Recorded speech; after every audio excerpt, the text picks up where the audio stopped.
It required a combination of 5 precise sound frequencies together in a set to be able to fully restore the resonant frequency and function of any part of the human body and energy field. This was called The Secret of Five, and it was not released publicly for, I think, like 50 years of his work. It was just a secret of his work. This is like a very advanced level, but it's something that's also so fundamental. Everyone should be aware of this. But this stuff was incredibly hidden before, like that incredibly advanced internal alchemy. Until 30 years ago, you couldn't even access that stuff hardly.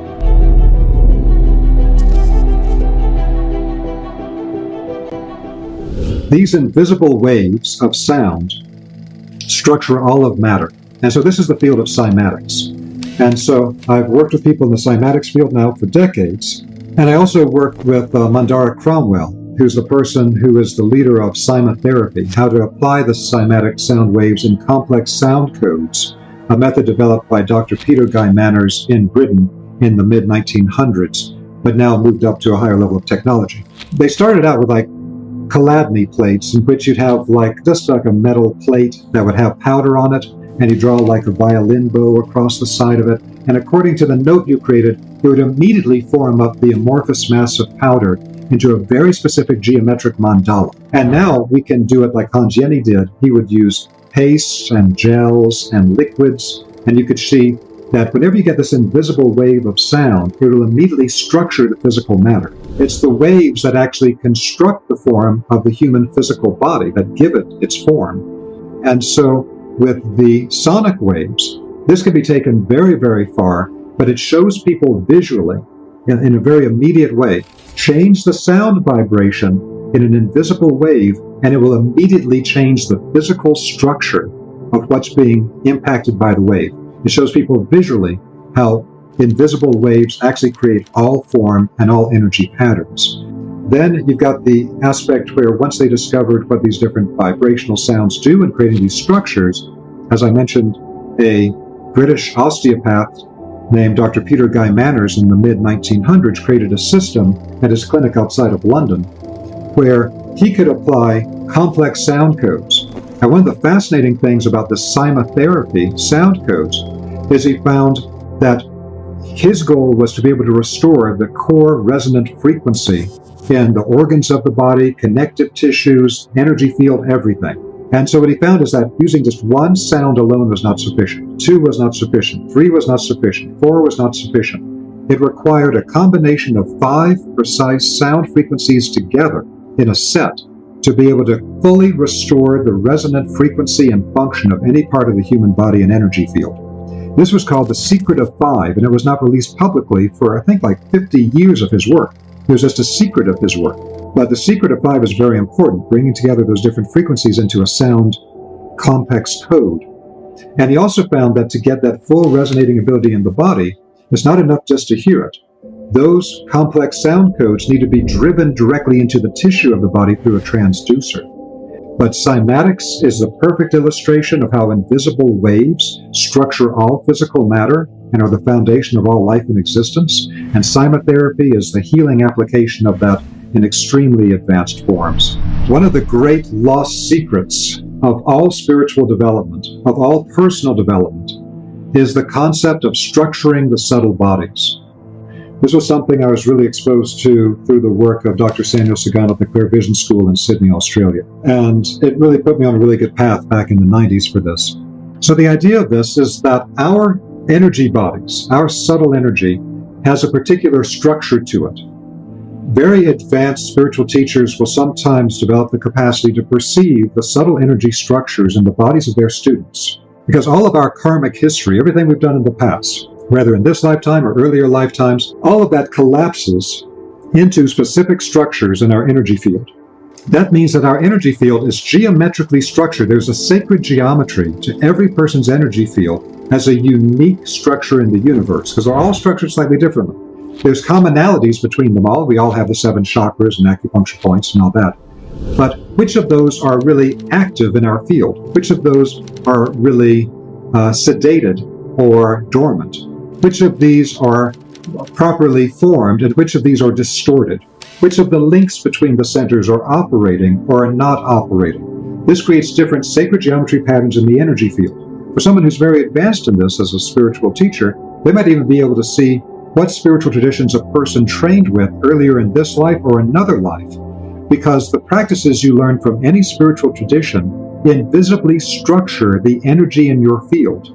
This is like a very advanced level, but it's something that's also so fundamental. Everyone should be aware of this. The only thing you take with you through the gate of death is the structure of your energy field. So that's the pearl of great price. You've structured your energy field into a particular geometric pattern through everything you've thought, everything you've felt, every action you've taken, thinking, feeling, and willing, like Steiner says. Of thought, speech, and action, like the Buddhists say. So all of that creates a force. If I have a detrimental thought and I keep reinforcing it, that'll start changing a pattern in my energy body. I have a highly beneficial internal emotional state. That starts structuring something in my energy body. Every single action we take, including thoughts and feelings, structures our energy field through repetition. And that is the most important thing that we need to be aware of. And it also, once you know that, it opens up into all these other areas. So, for example, when you are, as I mentioned before, training with a particular tradition, all of the practices of that tradition are meant to structure your energy body into a particular form that gives you particular siddhis, or particular powers, as they describe in the Himalayas. But you will develop different siddhis and different structures in your energy body based on what practices you choose to do. So the blessing and the curse of modern metaphysics, as I often talk about, is that the blessing is that we're exposed now to an incredible wealth of amazing information and practices from traditions where this stuff was incredibly hidden before, like that incredibly advanced internal alchemy practices coming from the Chinese Taoists. Until 30 years ago, you couldn't even access that stuff hardly. And now there's like almost so many deep parts of it are available to us. But that's the blessing. The curse is people don't have the structural ability to put the fragments coming from all these traditions into a workable form. That's why when they learn this, they have to understand how to structure their practices in such a way that the structures of the energy body actually become something that optimizes this incarnation, so you can take with you all of these new improvements, these new organs of spiritual perception in the subtle body. So I can connect to that, another one of the questions coming up, which naturally follows on this, which is in my, just as I have an introductory course for the vibrational testing and healing, which is the personal wavelength course, where you learn what the French call medical radiesthesia, I have an introductory course for the spiritual science track on my website for the Vesica Institute, and it's a course called Essential Teachings and Practices of Spiritual Science. And in Essential Teachings and Practices, I cover a lot of things that are absolutely essential that aren't even being discussed anymore, that people don't even have on their radar, including this concept of structuring the energy field, about being able to develop both receptive and active forms of meditation. Both must be equally developed, whereas many schools will only develop one of the two. But a major part of it is that I teach what Steiner called the 6 basic exercises, and I call the 6 essential exercises. Now, we have to be aware different traditions will structure energy field in different ways. Some will really hyperstructure the fields around the head, some will structure it around the heart, some will structure it around the abdomen.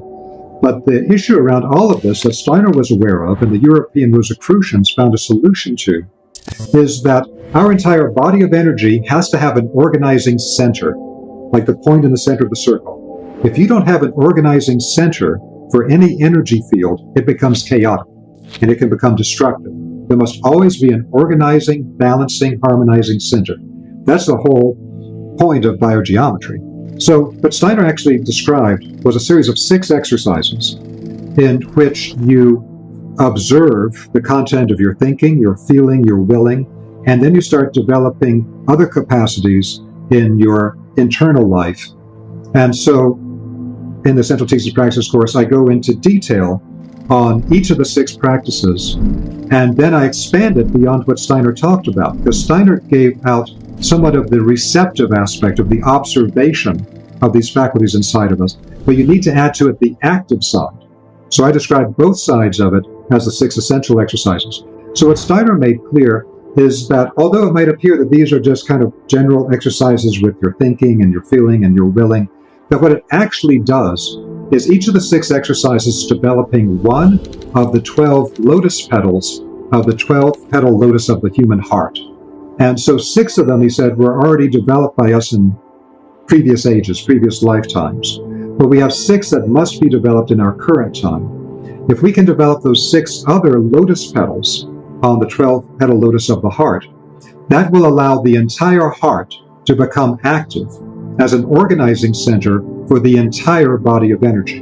And so the six essential exercises, the hidden part of it is that it's structuring your energy field to activate the heart center and create an organizing center for all of the flows. Now, what the assemblage point is a teaching that was popularized by Carlos Castaneda, apparently from his teachers, but also appears in some other traditions. So there are some teachers from the Native American tradition, Harley Swift Deer. There's some other people that teach this sort of thing. But the basic idea of it is it's talking about the straight line energy axis that the human heart, we know it's a chakra, and some people aren't aware that that chakra is actually front and back. There's a front chakra and a back chakra. And it comes together at a nodal point in the center, where the chakra in the center of the body is actually on that string of the central axis from the crown to the perineum we talked about before. That central axis in the center of the body is the key that holds together all of the chakras on a front to back axis. And so what the assemblage point is a line of energy that runs through the heart, front and back. This work was developed further by John Whale in Britain, who wrote a couple of books about this, like The Catalyst of Power. And so what he's doing is he's looking at the assemblage point that needs to be properly balanced. This is a geometric mystery. He doesn't know about it, and he doesn't talk about the central axis that's connected to this, but he does know about the line going through the heart. But these two have to be at a 90-degree angle as part of a greater divine geometry that our energy bodies are based on. So he shows the way, very accurately, I think, that if your energy axis running through the front heart and the back heart as a line of energy, a horizontal axis of energy in your energy body, if it starts to move up this way, it can become manic states, and a whole bunch of other variations thereby based on where it's being deflected to. I think that's super important work. It helps to show the power of where these energies in the structure of the human energy field that we've been talking about, how powerful they are in affecting our thoughts and our feelings and our ability to even incarnate fully. But the thing about it is that we should be aware that they're focusing on the assemblage point that's running as a horizontal axis of energy through the front back heart chakra. And that's very important because, like Steiner talked about, the heart chakra is the balancing center.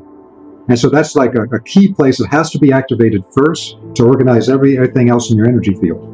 But what they don't tend to talk about is that that same assemblage point axis is present on all the chakras. So you could actually look at the crown perineum axis as an assemblage point, but one that's vertical, and the most important one running through the center of your body. So there's another one at the third eye center, there's another one at the throat, there's another one at the solar plexus. There's a series of these, and if any of those get displaced, and usually they're all over the place, then just like at the heart, it can create manic or depressive states, etc., the way John Whale's books like Catalyst of Power describe. If these other energy axes at the other chakras are off, it'll create other types of distortions and problems in those fields as well. Yeah, one other quick point with that is that when I constructed the Gaia TV series on sacred geometry, I was looking at what are some of the most important patterns people should know because they exist all over the place in the human energy field and in the cosmos, and they all have certain functions. So in the one of the first episodes, I give a practice based on the cubical cross, because what is the physical world based on? It's based on a 3-axis cross. Every part of it is at 90 degrees to the other. So if you hold your fingers like this, like in electrical engineering, it shows you the 3 axes of space. And so it's front, back, side to side, top down. That becomes the framework for constructing a physical body in a 3-dimensional world. And I teach people a hidden method for activating the front back along the third eye center, the side to side, going through the same central point, and then the top down from the central axis. That creates a 3-axis cross that goes through the cave of Brahma, the third ventricle of the brain, and it stabilizes the activity or the activation of the fields in the head. And that's why I felt it was important to teach people then in detail the 6 essential exercises from Steiner to activate the heart as the whole organizing center in the Essential Teachings and Practices of Spiritual Science online course.